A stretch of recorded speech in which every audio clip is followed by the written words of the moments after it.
belok kanan ini.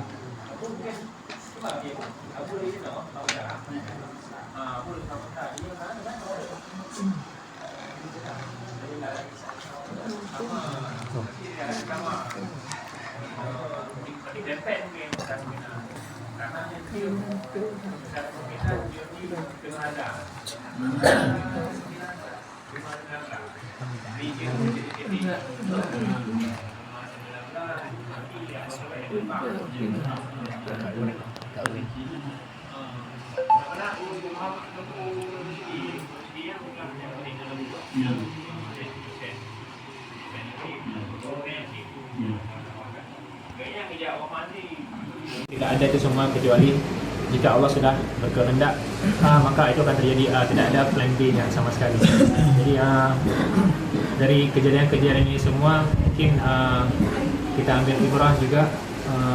Semoga setiap langkah kita terus senantiasa mengingat Allah, agar dalam kehidupan kita terarah kembali kepada Allah.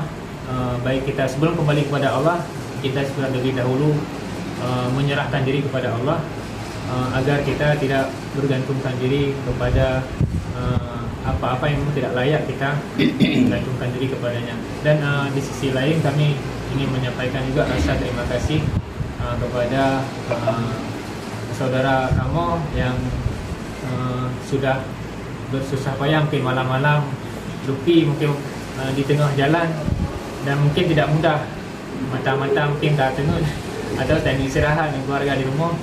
Tak rela ni jak kamu kena untuk menghibur kamu, meskipun luar biasa susah manusia.